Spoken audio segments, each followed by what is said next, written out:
proper footwear.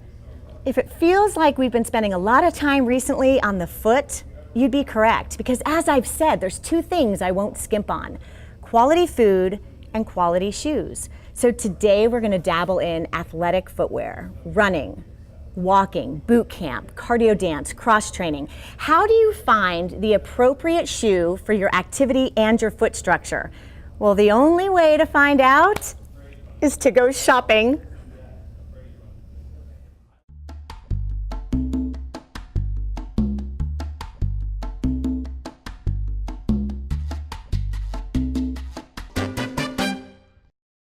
Years ago, I was battling some pretty severe foot pain, but yet I wanted to stay active. So I went someplace where they could assess my foot and choose the correct shoe for my activity and for my structural needs. Now, I'll tell you, the shoe they chose, I never would have picked off the wall or from a box at a department store or even a sportswear store. But I can't deny the shoe they chose for me was absolutely perfect. And too often, we're wowed by colors and styles and names, as opposed to having the correct shoe for our activity and for our foot structure.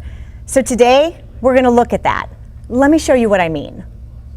Meet Matt Imhof, Director of Training Programs and Store Manager of Pro Bike and Run. Hi. How long has this store been in existence in the Pittsburgh area? The store was originally Elite Runners and Walkers, which is the oldest specialty running store in Pittsburgh. It was founded in 1999. And then in 2012, we partnered with Pro Bikes of Pittsburgh, and we had a small shop in their Monroeville store. And then in February of this year, Pro Bikes bought Elite Runners and Walkers outright, and so now we joined into one company called Pro Bike and Run. You can get it all, one superstore. That's it, one superstore. We have two superstores, one here in Robinson and one in Monroeville, where you can get shoes and bike both. And then in the South Hills and in Squirrel Hill, we have two bike-only stores. And on the docket, under construction already, is a new store in North Park, which should be open hopefully in spring of 2017. Awesome. And that'll be a combined store also. So tell me, when someone walks in the door and they specifically are looking for a running shoe or a cross-training shoe or some sort of shoe, what is it that you look for? When someone walks in, the first thing we're going to do is try to get to know them before they even take their shoes off. It's going to be an interview. We're going to ask them, what do they do? What kind of surface do they run on? What kind of activities are they doing? How long has it been since they got measured for a shoe? And most people, you'd be surprised, haven't been measured since they were a little kid. Like a kid with Yeah, the when they were a thing kid with the Brannock, which we'll use. And then once we kind of have a dialogue and get an idea as to what they're going to be doing, then we will fit them for the shoe, we'll measure their foot, we'll watch them walk, we'll look at their biomechanics, and then we'll decide what we walk in the back and start bringing out. So this is not just, I'm going to walk down this aisle and pick the one that's pretty. No, this is absolutely the 180 degrees opposite of that. We're going to take the time to get to know you, what you need, and try to figure out what's going to be the best shoe for you and kind of guide you in that direction. You get a chance to try them on, you get to run on the treadmill with them, we'll watch you run. So there's all kinds of things that we're going to do to make sure when you walk out you're happy with what you got and it's going to work right. Excellent. And we're going to crank that up. So an 8.5 minute mile on the treadmill is about 7.5 or 8 on here. Okay, so I'm just going to kind of look at your form. I'm going to watch and see how your foot moves in the shoe. Lots of running shoes on your wall. Correct. What are the differences between running shoes? I'm sure there's a lot, but what are some general differences? So, in general, there's three main categories of running shoes. You have what's called a neutral shoe, you would have a support shoe, and you would have a stability shoe. Okay. And they're each designed based on how someone's foot moves. So a neutral shoe is for someone who has very stable mechanics on their own. When they're standing, their foot stays balanced, they have a strong arch, they have a strong ankle structure, and they just need some sort of cushioning underneath their foot. Okay. And within these three categories, there's all kinds of sub-levels, but we'll avoid that. So that's neutral, and that's over 50% of the population. Okay. Then the other two categories, one is called stability for someone who, or support.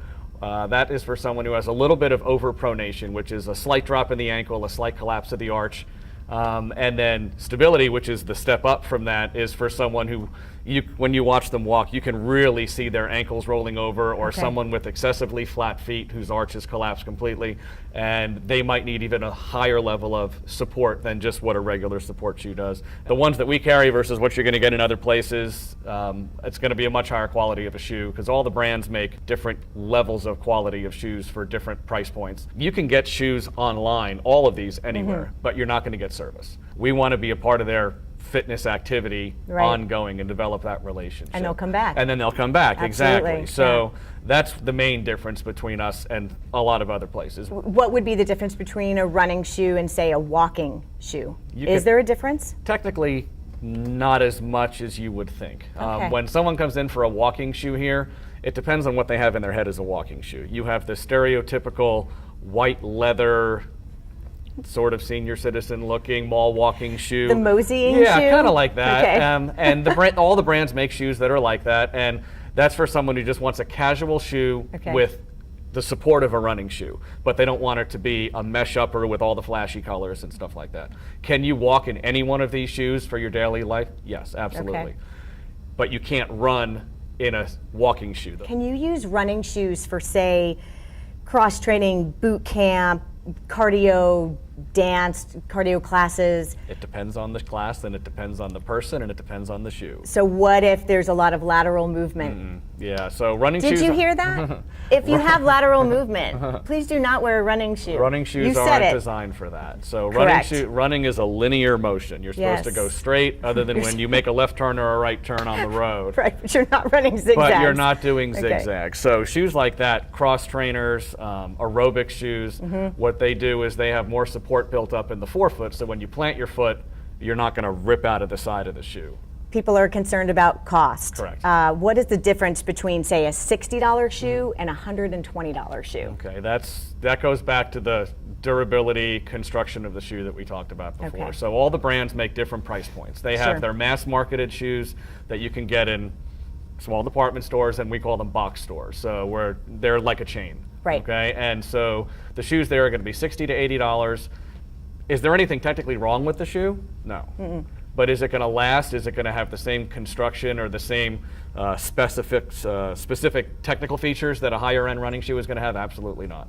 And so when you get into the higher price point, you're going to get something that's going to be more cleanly designed, more attention to detail, better construction, better fabric, better breathability, more support in the places where you're going to need it, and you're going to get more value for your dollar. We offer a class that runs 3 times a month, the first and third Thursday and the second Saturday. It's a free class, hour and a half, and we'll sit down, we're going to talk about those key points of proper running, we're going to go outside, we're going to video, we can actually break down the video, and we do all kinds of diagnostics on people's forms so we can show these are the things you want to work on a little bit.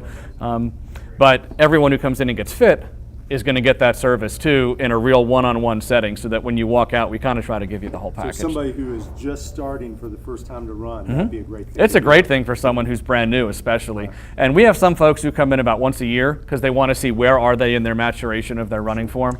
In the words of one of my favorite fitness mentors, Joline Johnson, I am giving you permission to buy new shoes for the health of it.